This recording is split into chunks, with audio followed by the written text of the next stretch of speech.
신구약 성경 66권 중 어느 것 하나 중요하지 않은 성경은 없습니다. 그러나 그 중에서도 가장 중요한 것은 역시 창세기입니다.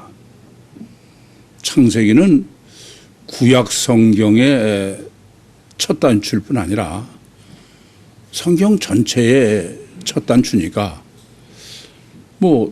더 말할 거 없이 창세기 정립은 절대일 수밖에 없습니다.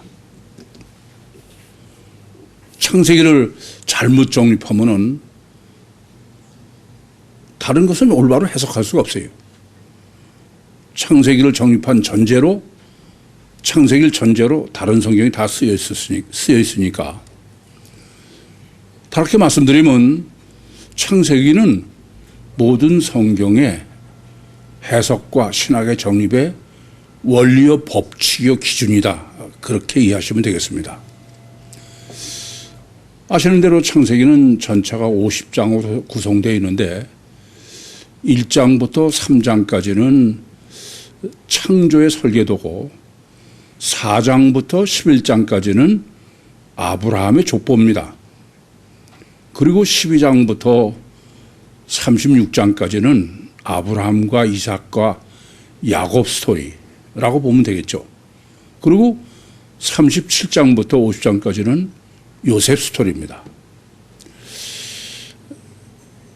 이렇게 우선 창세기 전체를 항상 한 줌에 이렇게 딱 여러분이 쥐고 있을 정도로 정립해 가지고 계시됩니다. 특별히 창세기 1장부터 11장까지는 명확해요. 물론 중간에 노아의 홍수라든지 또는 바벨탑 사건이 기록되어 있긴 합니다만은 이것은 가장 이 4장 창세기의 중요한 점은 4장부터 11장까지 중요한 건 아브라함의 족보다. 이 점을 항상 잊지 마시기 바랍니다.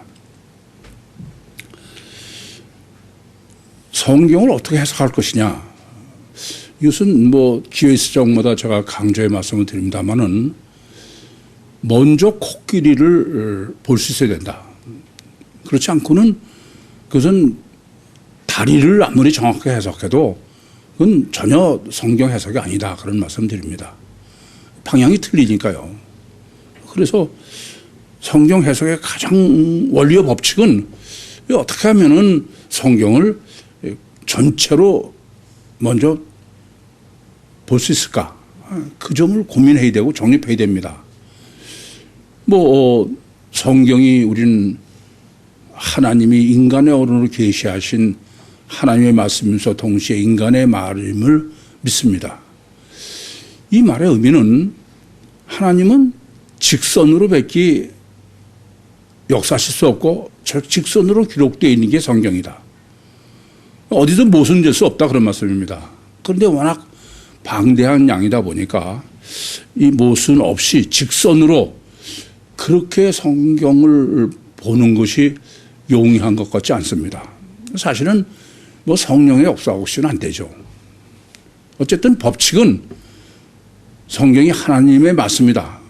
그것은 먼저 성경 전체의 코끼리를 한 줌에 쥐고 있어야 된다. 그 안에서 다리를 해석해야지 다리를 먼저 해석한 것 가지고는 그건 하나님의 말씀을 해석한 게 아니다. 그렇게 말씀을 드립니다.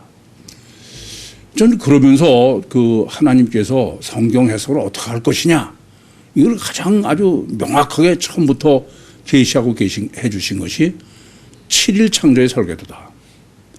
그러니까 6일 창조의 설계도로 보는 사람은 그건 절대로 창세기 1장을 해석을 못할 뿐 아니라 성경 전체를 그건 볼 수 없는 사람이다. 그래서 하나님은 처음부터 아예 시작부터 코끼리 전체 7일 창조의 설계도가 어떤 겁니까? 창세기 1장 1절부터 계시록 22장 31절까지는 22장 21절까지 전체는 그것은 하나님께서 천국을 완성하신다. 그것이 목적이고 그걸 기준으로 성경을 해석하고 정립해야 된다. 그런 말씀이 되는 것입니다. 그래서 굳이 7일 창조로 하나님께서 창조의 설계를 하신 것이다 라고 정립해 드렸고 누누이 말씀을 드렸습니다. 오늘 본문이 중요한 것은 이 본문은 이제 보시는 대로 1절에서 8절밖에 되지 않는 말씀입니다만은 본문은 창세기 1장부터 36장까지를 8절로 완벽하게 정립한 게 본문이에요. 이 점을 우선 상당히 전 본문 보고 정말 놀랐어요. 이 스데반이 설교로 정립해 준 이 창세기 1장부터 36장까지를 요 짧은 8절 안에 완벽하게 코끼리로 빠짐없이 그렇게 정립했다는데 아주 정말 깜짝 놀랐어요. 그래서 본문은 창세기 1장부터 36절까지 곧 1절부터 8절이고 이것은 곧 창세기 해석의 원리의 법칙이요. 아니 성경 전체의 해석의 원리의 법칙이다.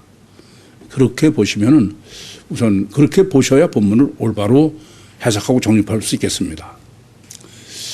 이렇게 8절밖에 안 되는 짧은 말씀 속에서 무려 46장이나 되는 성경을 다 압축해서 좀 정리해 주고 있으니까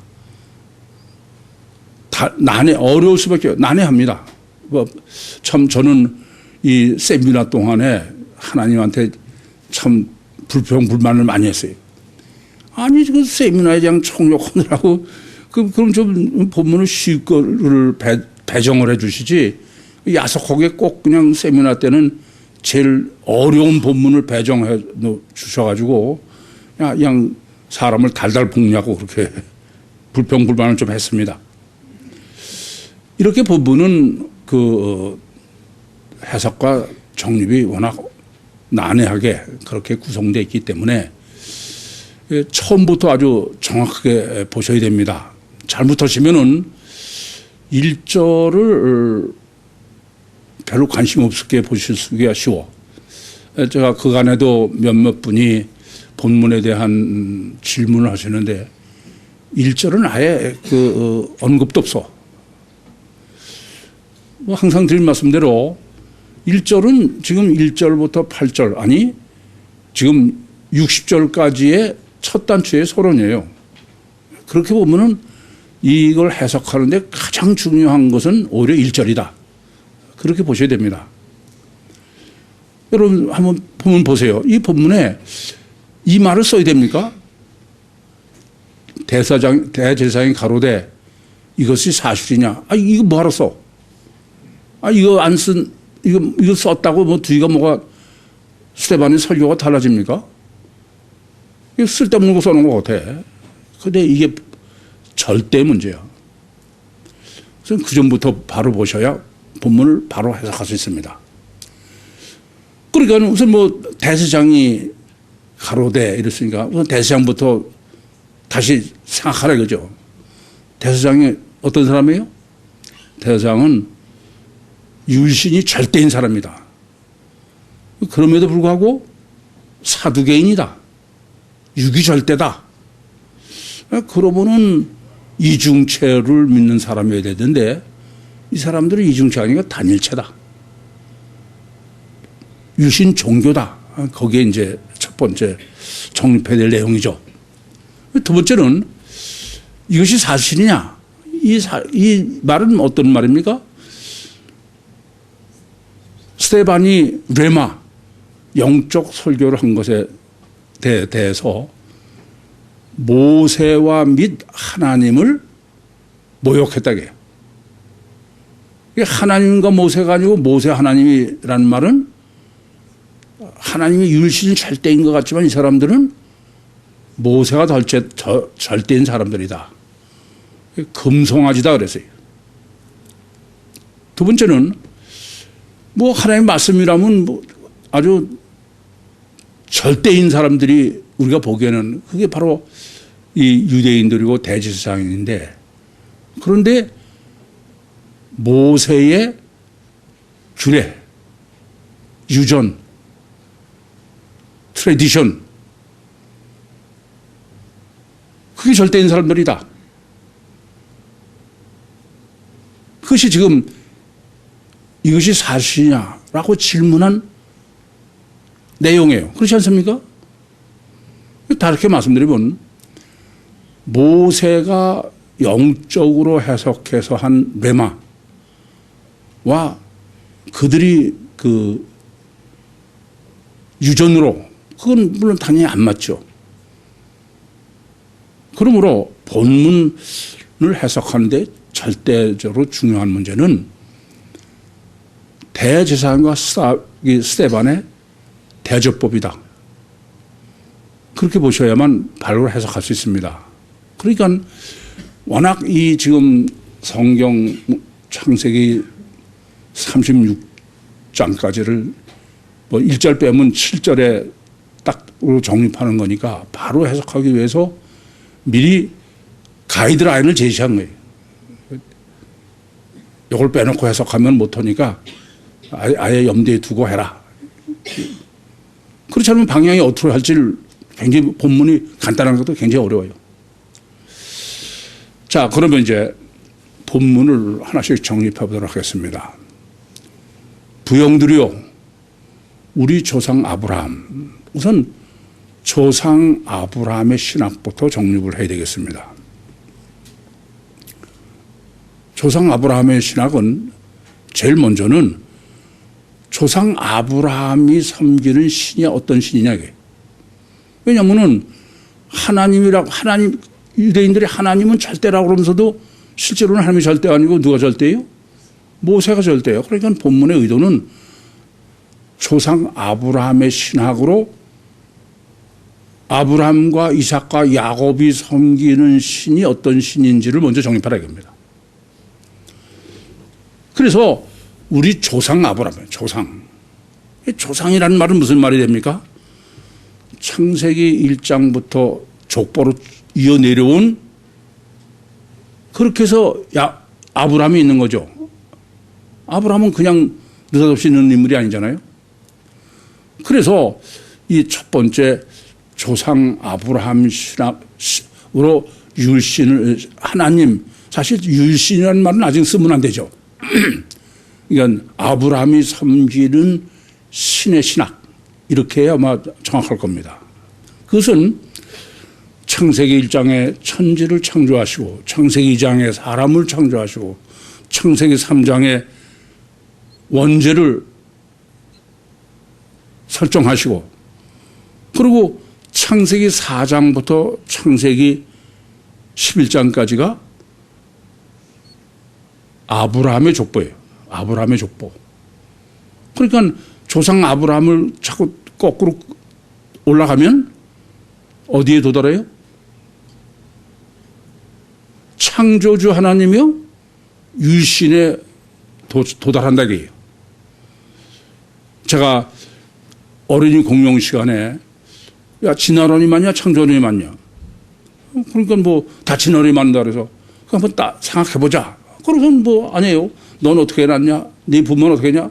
지들이 따지고 자꾸 올라가더니 율신으로 가더라고요. 본문 논리가 그런 겁니다.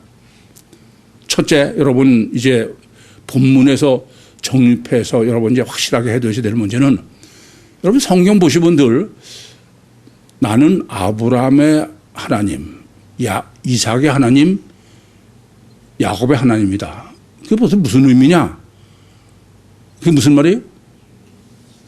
창조주요 율신이에요. 그렇잖아요. 지금 본문 논리대로 이 조상을 쭉 올라가면은 창조주요 율신에 도달하니까 이해되십니까?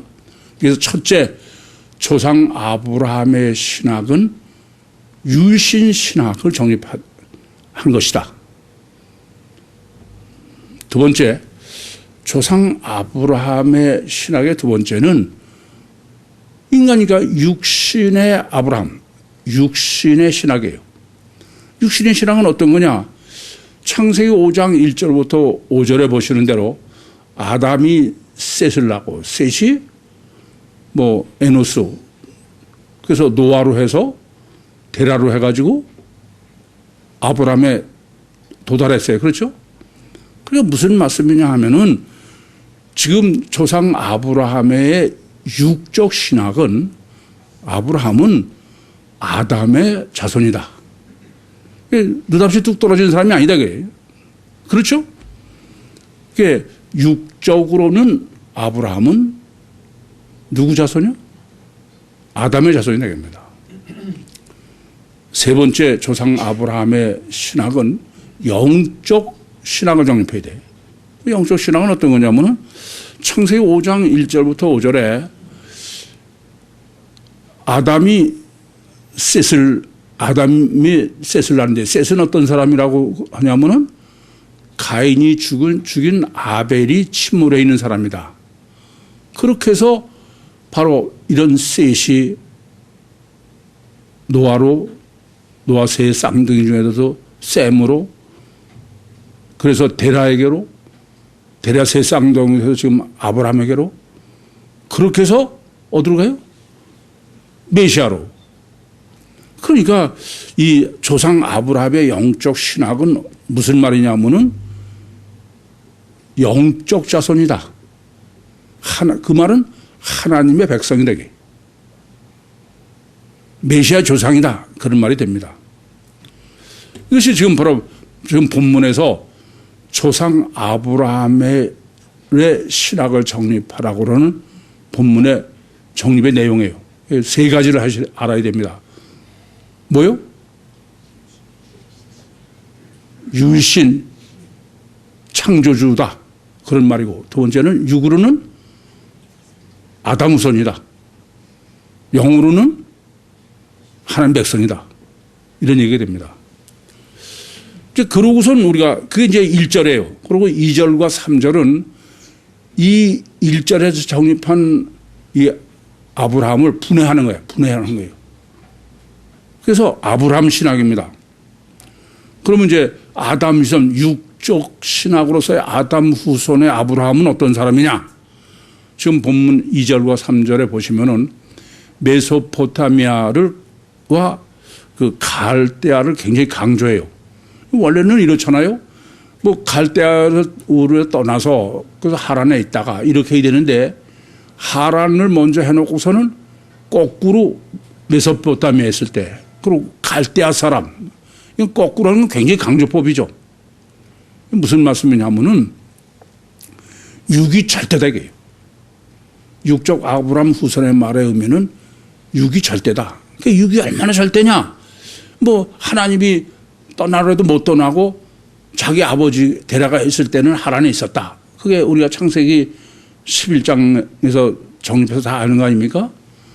이게 본문도 마찬가지예요. 데라가 죽은 다음에, 그러니까 이 지금 말은 무슨 말이냐면은 육적 아브라함은 의미는 뭐냐면 육이 절대다. 두 번째는 그냥 하나님이 뭐 아브라함에게 지시를 하셔서 네 본토 친척 아비를 떠나서 내가 지시한 대로 가라. 그렇게 기록하지 않아요. 우선 영광의 하나님이 나타나서 보인 거예요.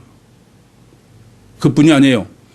내가 지시할 땅으로가 아니라 내가 보일 땅으로, 그 보일 땅으로 번역한 헬라 원문은 데크눔이라는 건데, 이거는 가시적인 것에 엄청 강조를 둔 거예요.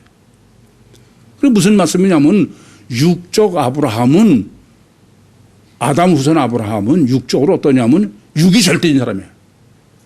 가시적 결과가 절대인 사람이다. 그걸 강조하는 게 지금 아브라함 신학의 첫 번째예요. 근데 이렇게 절대임에도 불구하고 지금 하나님께서 아브라함에게 내 본토 친척 아비 집을 떠나는 거야. 그래서 가나안으로 가라. 가나안으로 간 거예요. 이게 절대임에도 그걸 버리고 갔다. 그걸 강조하는 것이죠. 어떤 의미냐? 또 하나는 영이 절대고 하나님이 절대다 이겁니다. 이게 정반대 요소를 가지고 있다 이거죠. 이건 지금 본문이 강조하는 거는 아브라함은 육적인 아담 후손으로서의 아브라함은 육이 절대고 가시와 결계가 절대다. 그런데 영적인 자손으로서의 아브라함, 하나님의 백성으로서의 아브라함은 어떠냐? 하나님이 절대다 이겁니다. 그러니까 꼭 뭐냐면요. 아니 대제사장은 어때요? 유신이 절대인 사람이야. 그렇죠?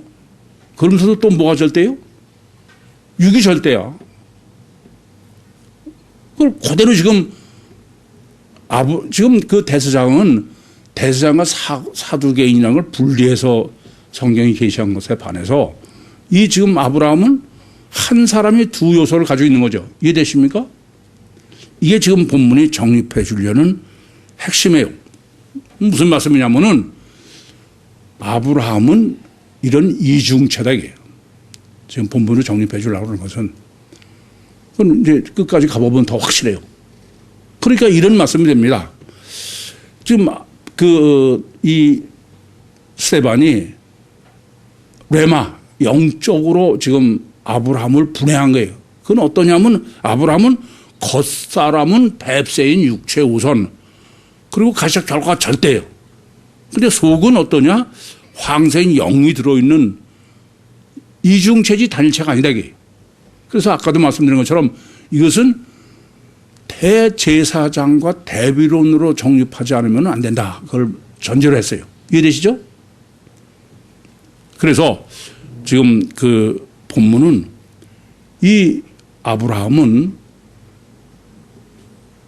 율신도 절대고 육도 절대고 근데 그것이 한 몸에 가지고 있는 완전히 이중체다. 그런데 육이 절대임에도 불구하고 결국 가나안으로 왔다라는 얘기는 율신이요 영이 절대로 하나님이 되도록 역사하셨다. 그런 얘기가 되겠죠. 그게 지금 이제 3절과 4절까지 아브라함의 신학입니다. 그런데 하나님이 이렇게 그 본토 친척 아비를 떠나서 하나님이 보일 땅, 즉 가나안이죠. 우리가 다 아는 대로 가라 그러셨는데 근데 5절에 보시면은 하나님의 목적은 너 가서 가나안을 차지해라가 아니에요. 아직 낳지도 않은 자기 자손 씨에게 그리고 너는 아예 발붙일 만큼도 안 줬다. 그 말은 이건 아브라함에 해당되는 게 아니야. 그러니까 이중체인 이 아브라함 중에 하나님께서 가나안 약속하신 건 무슨 어떤 약속이냐 하면은 영적인 가나안의 약속이지 육적인 가나안의 약속이 아니다 이겁니다. 마치 창세기 5장 1절부터 5절을 해석할 때 가인이 죽인 아벨이 셋 속에 침몰해 있다. 그래서 셋의 자손이 쭉 이어오는 영적 자손으로 해석하지 않았습니까? 그러나 마찬가지로 시공을 초월하는 아직 시도 없는 그런 약속이니까 이건 뭐냐면 가나안은 육적이라면 아브라함이 가나안을 누려야 되죠. 근데 그건 아브라함은 아예 한 걸음도 되게 전혀 주지 않았다. 그것은 시공을 초월해서 다르게 말씀드리면 이건 헬라어도 물론 에판겔론이에요. 약속은 에판겔론은 영적인 가나안을 하나님은 약속하신 것이다. 그런 말이 됩니다. 이제 그러고선 6절에 그 애굽의 종 논리를 지금 전개하고 있습니다.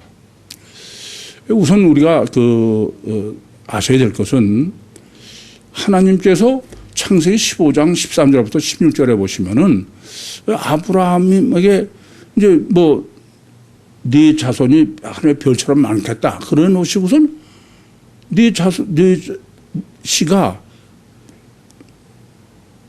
우리가 집착한 대로 애굽이죠. 가서 4대 동안 400년 동안 종살이를 한다. 오늘 그대로 지금 본문에 또 스데반이 증거를 하고 있어요. 그럼 우선 먼저 생각하실 것은 왜 하나님께서 그냥 복을 주지 않고 가나안의 약속을 가난을 영적으로 누리게 하지 않고 종살이 사느냐? 이거는 벌써 1억이 400년 전에 이미 말씀하셨으니까 이건 하나님이 설정하신 거죠. 그건 무슨 의미예요? 종살이를 안 해도 된다는 거예요? 종살이를 해는 반드시 있어야 된다는 거예요? 우선 이거부터 아셔야 돼. 우리 그냥 뭐 애굽에 가서 뭐 기근이 생겨가지고 그래서 종살이 했구나. 그건 안 되는 얘기입니다. 더군다나 지금 400년이에요. 4대 400년. 그러니까 우선 무슨 말이냐면은 이 아브라함은 하나님을 믿은 사람, 영적인 아브라함의 그 축복을 하는데도 반드시 네 자손이 애굽에 가서 종살이를 해야 된다. 400년이야. 필연이다 이겁니다. 왜 그럴까요? 왜 그러냐 이겁니다. 뭐 우리는 다 압니다. 종이라는 것은 무슨 의미예요? 종은 육은 살아있는 것 같지만 그건 죽은 거예요. 종은 지가 마음대로 할 수 있는 게 아무것도 없어. 그게 종의 의미야. 그러니까 이 지금 아브라함의 자손은 우리가 보기엔 멀쩡히 살아있는 것 같고 그렇지만 이 너희 아브라함, 너나 너희 아브라함, 네 씨가 어떤 존재냐? 그거를 가장 정확하게 하나님께서 보여주신 게 바로 애굽의 종입니다. 그러니까 다른 거 아니에요. 겉사람은 뱁새고 육체우선이고 가식결과가 절대고 근데 속사람이 주체고 황새인데 감옥에 갇혀있다 이게. 그러니까 살아있으나 죽었다 이겁니다. 더군다나 이것은 지금 마귀의 기름 부음을 받았다. 다르게 말씀드리면은 창세기 3장 1절부터 6절을 원죄를 보이도록 하신 거예요. 다르게 말씀드리면 하나님의 백성이고 내가 선택한 영적으로 하나님의 백성이지만 원죄를 가지고 있는 그게 바로 하나님의 백성이다. 이 애굽의 종살이를 꼭 해야 되는 하나님의 설정이고 의도다 이겁니다. 저는 그 창세기 15장 때도 창세기 때도 정립해 드렸고 본문 해석하면서도 참 답답하고 안타까워요. 왜냐하면은 아니 뭐 성경을 하나님 말씀을 보는 사람 같으면 누구든지 아니 하나님이 창세기 15장에 이미 네 씨를 애굽에 가서 종해서 400년을 있어야 된다. 그러면 하나님은 그럴 수밖에 없는 이유가 있어야 될 거 아닙니까? 하나님의 필연이? 멀쩡하게 그냥 괜찮은데 그런 거예요? 그러면 당연히 애굽의 종의 신학을 정립해야 되는 거예요. 참 안타까운 거는 뭐 하나님이 절대고 성경이 절대라는 지구상의 모든 유신 종교는 단어만 원죄지 원죄 자체를 모르는 거예요 전혀. 창세기 3장 6절을 그냥 뭐 선악과는 뭐 모처럼 사과니 무슨 바나나니 그런 미친 소리만 해. 성경은 어떻게 기록합니까? 하나님이 선악과 먹으면 특별히 죽는다. 근데 먼저 여자가 따먹어서. 근데 남자가 보니까 안 죽었어. 그래서 저도 먹었다. 그것은 바로 육은 살아있지만 성경에 하나님 믿으면은 어딘가 죽은 데가 있어야 될 거 아닙니까? 그런데 그런 아담 후손이 하나님의 백성은 무슨 원죄다, 마귀가 하나 있다. 그럼 큰일 나. 그래서 아주 이것을 실제로 보이도록 완벽하게 하나님께서 계시하시고 역사하신 거예요. 그게 애굽 종입니다. 종이 뭐냐 이게. 그냥 뭐 기근 때문에 애굽 가서 있다가 하나님의 은혜로 애굽에서 나왔다. 그게 하나님의 말씀을 해석하는 신학입니까? 참 딱해. 그래서 종을 둘로 쓰라는 걸 아주 강조하는 거야. 종은 다른 거 아니에요. 육은 살았지만 영이 죽은 것을 분해해서 완벽하게 그렇게 하나님이 계시를 해 주신 것이다. 그래서 첫 번째는 왜 애굽의 종살이를 꼭 해야 되느냐 하면은 누구든지 아담 후손은 뭐 영적 후손이든 육적 후손이든 간에 그건 다 육은 살았지만 육체 후손이 육은 살았지만 영은 죽은 존재다 겁니다. 여러분들 다 마찬가지예요. 뭐 그렇게는 다 듣고 이해하지만 실제는 아니죠. 안타까워. 두 번째는 왜 꼭 종살이를 시키셔야 되느냐. 애굽에서 꺼내내는 것은 하나님이 직접 하는 것밖에 아무 방법이 없어. 무슨 말인지 아시겠죠? 그러니까 무슨 말씀이냐면은 원죄인 아담 후손의 구원은 하나님이 직접 강림하셔서 직접 인간과 함께 하시고 직접 역사하시고 그렇게 해서 구원하는 길 외에는 없다 겁니다. 예레미야서 31장 32절입니다. 내가 너의 열조를 손을 잡고 애굽에서 나왔다. 정말 성경 정말 완벽하게 계시하는 거야. 간접으로는 전혀 불가능하다고 해요. 저는 다른 데서도 하나님이 직접 구원이다. 그걸 강조하는 사람을 들어본 적이 없어. 허기야 무슨 예수 피로 제사 안 받으면 구원받는다는 사람들이 그럴 리가 없죠. 그러니까 지금 종을 설정해 놓으신 것은 다시 말씀드리지만 첫째는 인간은 원죄를 범한 이중체로서 겉사람은 살았지만 속은 죽어 있는 존재다. 따라서 이런 인간을 구원하는 것은 유일신이 직접 구원하는 이 길 외에는 아무 방법이 없다게. 마귀로부터 구원할 수 있는 건 하나님밖에 없어요. 안 그렇습니까? 그게 지금 종을 설정하신 본문에서 정립하라고 하는 6절의 신학입니다.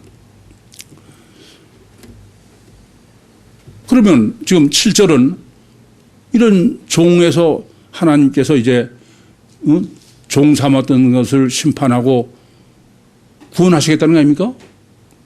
그럼 이제 유일신 구원이 절대인, 유일신밖에 구원을 직접 구원 못 하는데, 그러면 두 번째는 유일신 구원론을 정확하게 정립하라고 합니다. 첫째 유일신 구원론은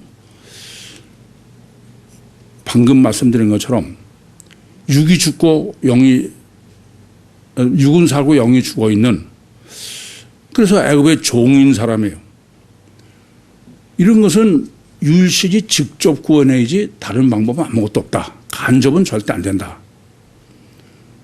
이 말은 우선 유일신 구원은 무슨 구원? 원죄 구원이지 자범죄 구원이 아니다. 출애굽을 하면서 자범죄가 문제된 게 아니에요. 전혀. 이해되시죠? 종에서 꺼내는 거지. 인방과사지 피 발랐다 그래서 그 피로 죄사함 받아서 구원받는 거 아니잖아요. 유일신 구원은 원죄 구원이지 자범죄 구원이 아니다 겁니다. 출애굽 구원이지, 이해되세요? 죄 사해줘서 구원이 아니야. 애굽에서 나오지 않는 건 구원이 아니에요. 두 번째 유일신 구원은 하나님께서 이스라엘을 애굽에서 출애굽을 시키심으로써 구원하셨어요. 그렇죠? 그러면 여쭤보겠습니다.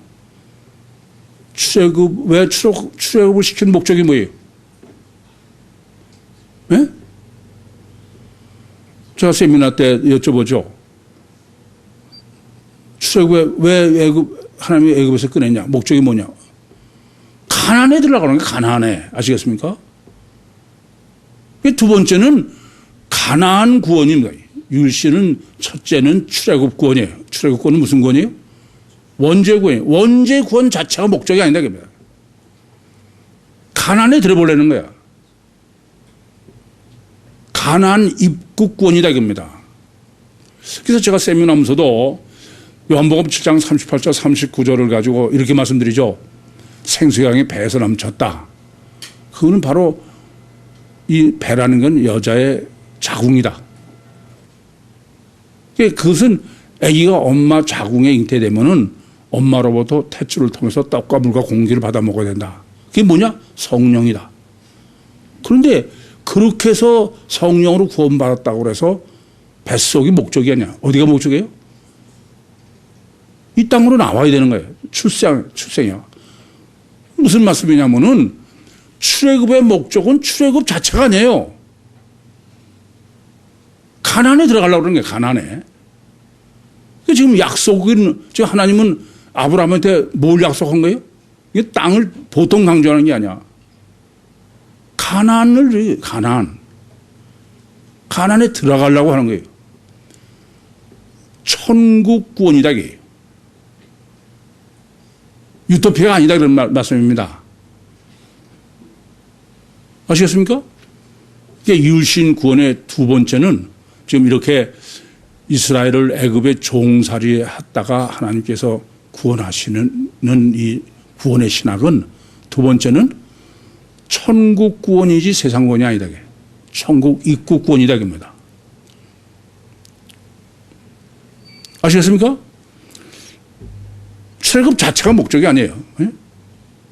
성령으로 거듭나서 구원했다 그래서 그 마귀로부터 내가 이제 거듭났다. 그 구원이 아니야. 목적은 이 땅이 아니고 뭐예요? 천국에 들어가는 거예요. 아시겠어요? 하나 더. 천국에 입국시키는 목적이 뭐예요? 예? 왜 천국 꼭 들어가야 돼? 이걸 아셔야 돼. 본문은 지금 이곳에서 나를 섬기리라. 하나님과 화목하는 거야.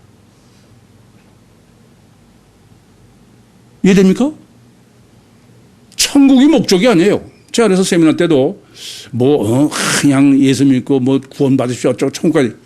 그건 못 간다, 천국. 목적은 예수가 목적이에요, 이래. 그래서 계시록 14장 4절에도 어린 양이 어디로 인도하든지 찾아가야 된다. 그런 것처럼 하나님이 목적이 됩니다. 지난번에도 정립해드렸지만은 말씀이 절대예요. 그러나 말씀이 목적이 아닙니다. 말씀의 목적은 뭐예요? 하나님 자신과의 문제야. 이것이 정립 안 되면은 물론 말씀도 절대로 중요하죠. 이 세상에서 구원도 중요합니다. 이런 율신 구원의 신학이 최소한도 이렇게 본문에서 정립한 사람이라 그러면은 지금 지구상에 50억이라는 사람이 믿고 있는 구원론이라는 게 성립할 수가 없는 거예요. 말이 전혀 되지 않는 얘기입니다. 그래서 제가 7일 창조의 설계도 왜 6일로 아니고 꼭 7일로 하시느냐? 그건 뭐예요? 천국 완성이 목적이요. 천국 완성은 우리가 그냥 껴 들어가서 완성이 아니야. 어떤 사람으로? 하나님과 인격적으로 화목한 사람으로. 하나님이 목적이 돼야 된다 이겁니다. 그래서 아브라함이 창세기 15장 6절에도 하나님을 믿음이에요. 하나님 자신을 믿은 거예요. 이제 여러분도 사도행전 신학에 오셨으면 이제는 하나님 자신으로 완전히 옮겨 있어야 돼. 말씀이 중요하긴 하지만 말씀은 목적이 아닙니다. 하나님 자신과의 결혼이 위해서 말씀이 있는 거지. 이런 정립이 안 되니까, 안 됐으니까 말씀드리 강조해. 맞아요. 초등학교 1학년 책이 완성이 아니야. 단계로 올라가서 대학교 책까지 가야 되는 거지. 이 점을 잊지 마셔야 됩니다. 이러한 지금 창세기의 그 신학을 완전하게 그 보증하는 논리가 그게 놀라워 저는. 이 지금 창세기 사도행전 7장이 60절이나 되는 거를 단락을 제가 어디서 나누느냐. 그럴 때 항상 이게 고민이 되는 거죠. 이게 8절에 지금 제가 나눈 것은 1장부터 창세기 1장부터 36장까지를 이렇게 지금 8절로 완벽하게 지금 전체를 딱 정립했어. 근데 그것을 확인하는 게 완전하게 성경 계시로 완전하게 확인하는 것이 뭐냐면은 할례 신학이야. 결론이 할례요? 그걸 완전하게 성경적으로 확인할 수 있도록 하는 게 할례예요. 그래서 8절로 제가 이 단락의 결론으로 그렇게 나눈 것입니다. 따라서 이 지금까지 우리가 정립한 신학의 실제를 할례 신학으로 확인하고 완성해야 돼요.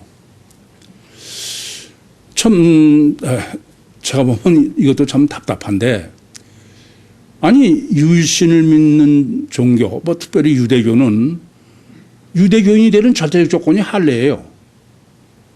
근데 할례 신학이 전혀 없는 거야. 할례를 받기만 해야 되는 게, 뭐 제가 지난 일주일도 세미나 하면서 그 이근탱이가 한 분이 와서 그러면 아주 그냥 저는 가슴이 터질 것 같아. 물어보면 왜 성찬식에 떡을 먼저 하냐? 아니 먼저 하랬으니까요. 아니 그분은 뭐 평생 꽤 보니까 말씀 때문에 고민도 하고 굉장히 그런 사람이야. 근데 한결 같아. 그런 사람한테 할례 물어보면 왜 할례? 성경에 할례 하라고 그랬으니까요. 이게 참 심각한 문제죠. 할례가 절대라고 그러면서 왜 할례가 하나님은 왜 절대냐? 그건 없는 거야. 전 세계에 3,500년 성경을 가지고 있는 율신을 믿는다는 성경이 절대라는 이 정상이 정말 납득이 안 될 정도예요. 우선 하나님은 전능하심에도 불구하고 왜 무할례 상태로 사람이 태어나서, 아니 이거 보세요. 할례도 무슨 언제 하냐면 성경은 며칠 만에 하라고? 8일. 아 그러면 꼭 태어나서 8일 만에 할례할 게 뭐 있어? 그냥 전능하신데 할례한 상태로 태어나게 하면 되지. 근데 하나님은 아니에요. 무할례로 태어나게 하신 거예요. 인간은, 육신을 입은 인간은 어느 누구도 무할례 상태로 태어나지 할례를 받고 된 상태로 태어난 사람 아무도 없어. 그게 하나님의 설정이야. 아시겠어요? 왜 그렇다고요? 이중체인, 인간은 이중체다 이겁니다. 양피, 겉사람은 뱁새인 육체 우선이야. 보이는 건. 그리고 그 사람의 주체는 속사람이야. 영이에요. 귀도 다른 얘기입니다. 그래서 하나님은 예외 없이 인간은 누구나 다 무할례 상태로 태어나게 한 거예요. 왜요? 이중체다, 이중체. 단체가 아니고. 그럼 다 마찬가지. 육신을 입고 태어나면 다 마찬가지다. 그래서 예수 그리스도도, 아니 이 할례 신앙만 정립했어도 뭐 이 지구상의 기독교가 예수는 무슨 단일체인 메시아다, 그런 미친 소리 안 하잖아요. 예수님도 무할례 상태로 태어나서 누가복음 2장 21절에 보시면 할례 받잖아요. 할례를 한다는 얘기는 이중체의 단일체가 아니라는 얘기인데 참 너무 어처구니가 없어. 여러분이 뭐 대부분 제가 창세기 17장 9절에서 14절에 할례 신학을 정립해 드렸으니까 뭐 다 창세기로 들으셨겠지만 정립 안 하신 분 있으면 이건 반드시 하셔야 돼. 안 해도 되는 거 아니에요. 이렇게 무할례로 하나님이 인간은 다 태어나게 하신 것은 인간은 이중체가 이제 단일체가 아니다.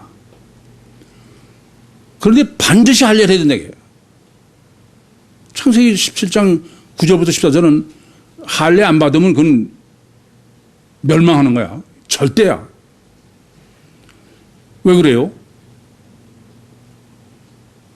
양피, 즉 이중체인 겉사람이요 육체 우선이요 그것은 허구다. 이게 허구.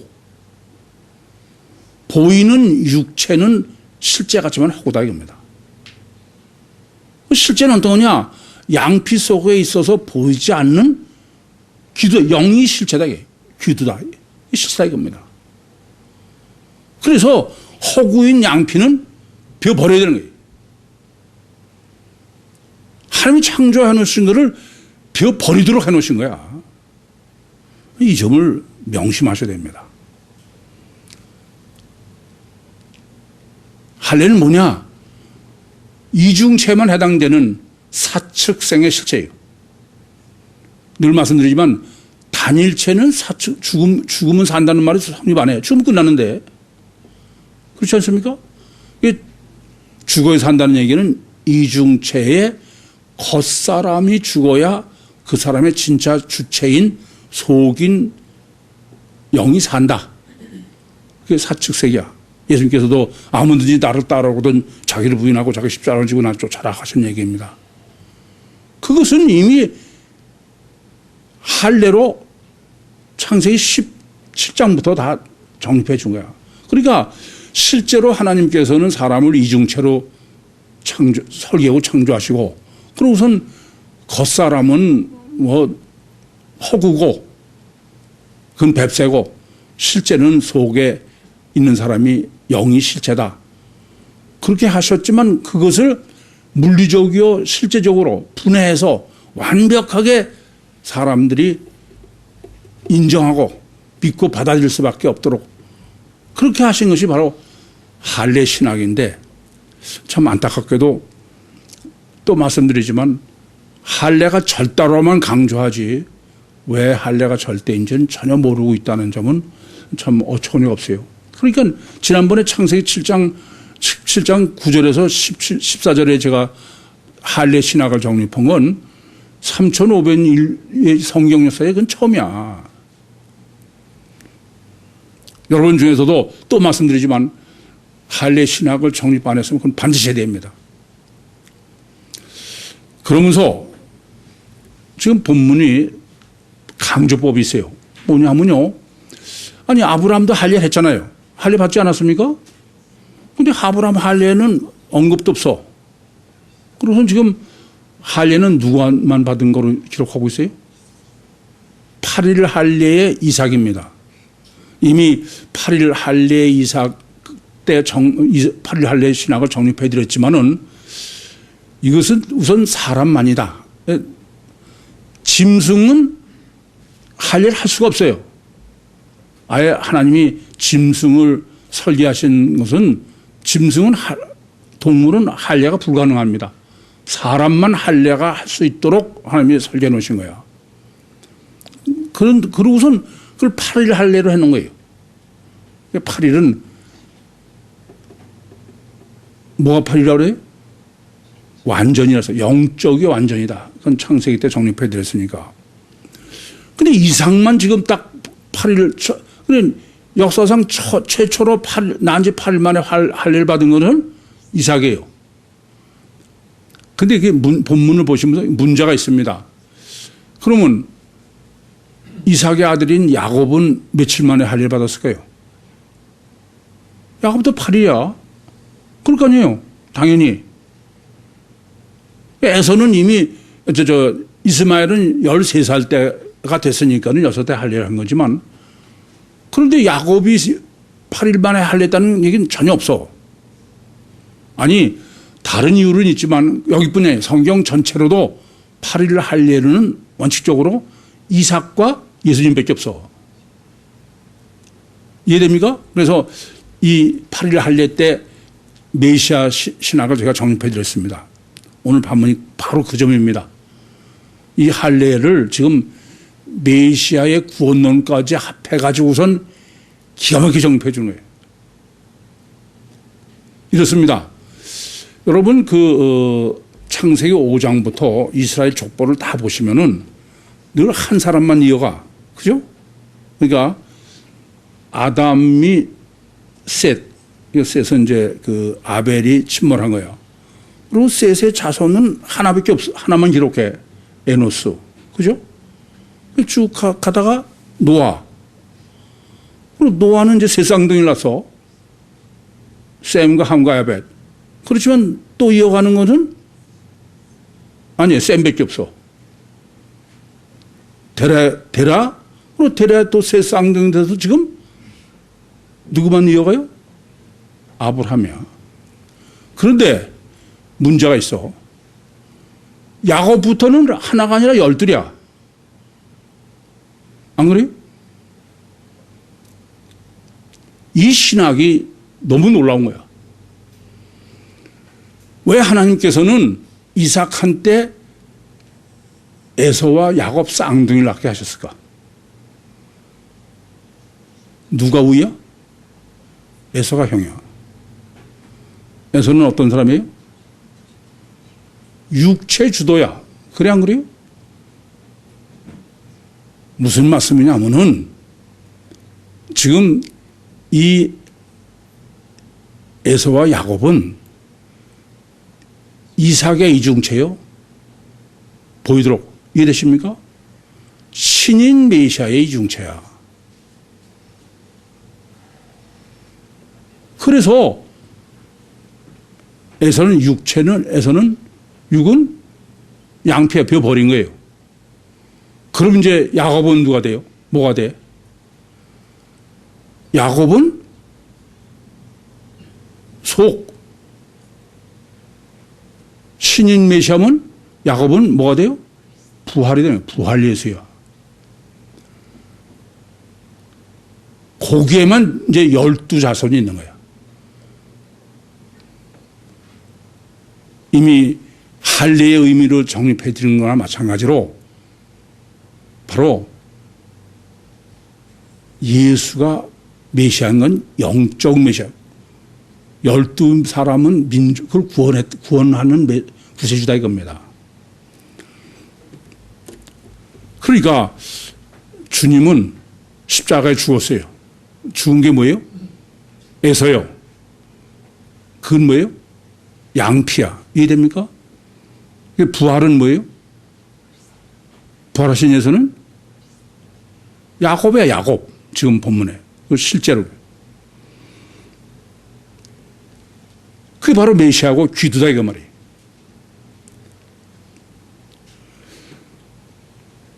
그러면서 하나님은 지금 이곳에서 나를 섬기라. 이 점을 잊지 마셔야 됩니다. 유일신의 구원의 목적은 그것은 하나님과의 관계의 문제야. 아시겠어요? 조금만 같은 말씀은 로고스가 아니다 이겁니다. 그래서 첫째는 이곳에서 천국 구원이지 세상 구원이 아니다. 이거부터 확실해야 돼. 근데 천국 구원은 왜 그러냐? 천국에서 하나님과 화목의 문제지 하나님 자신이 목적인 것이지 그건 절대로 무슨 천국 들어가서 그건 아니에요. 그것이 목적인 그건 틀린 겁니다. 그래서 7일 창조의 설계도처럼 하나님이 7일 창조를 하신 것은 하나님과 인격적으로 완전하게 화목한 자녀를 천국을 완성하기 위한 거예요. 채우려고 그런 거야. 그냥 뭐 천국 들어가기만 하면 되냐. 생각해 보세요. 피법이나 이런 논리는 이런 데 전혀 맞지 않아. 그냥 네가 죄만 없으면 천국 간다. 그러면 그건 하나님하고 상관이 없는 거야. 안 그래? 그래요? 이게 참 심각한 거야. 뭐 성경은 하나도 없는 거죠.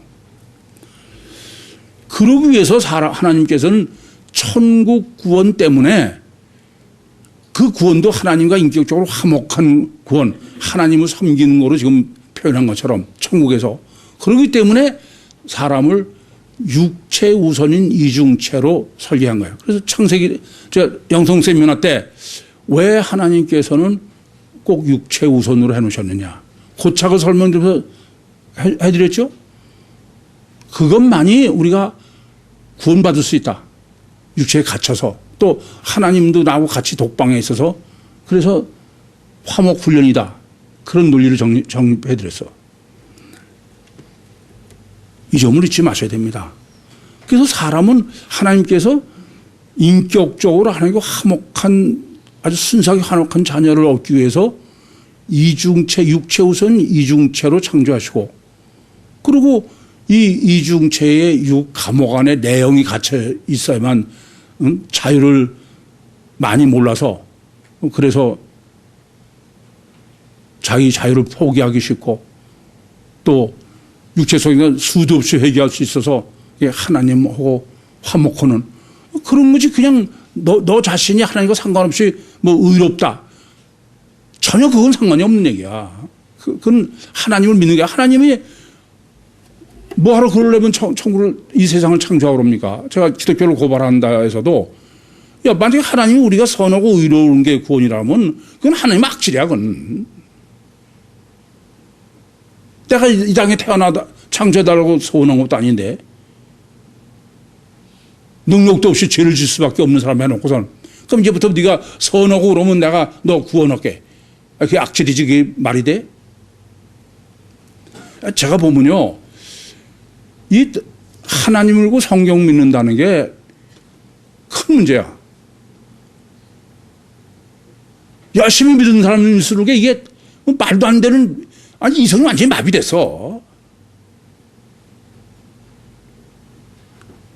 저는 그 뭐 다른 사람하고 전 반대야. 누가 뭐 아무 개가 그냥 신앙생활을 얼마나 열심히 했는데 저는 아주 앞이 캄캄해 그냥. 이렇게 육체 우선으로 또 왜 꼭 지금 애굽의 종살이로 원죄가 있게 하느냐. 왜요? 하나님을 소원하게 하는 거야. 인간은 지가 조금만 할 수 있으면 하나님 소원하지 않아요.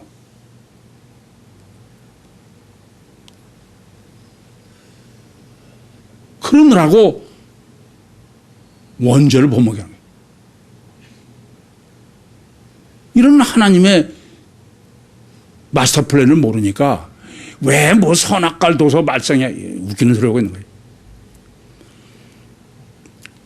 잊지 마시기 바랍니다. 하나님은 저 영원한 천국에서 하나님과 영원히 인격적으로 화목한 자녀를 얻으시는 딱 그거 하나 목적이야. 그러니까 여러분 신앙이 이제 목적이 하나님 자신으로 돌아가지 않으면은 이제 사도행전 왔으면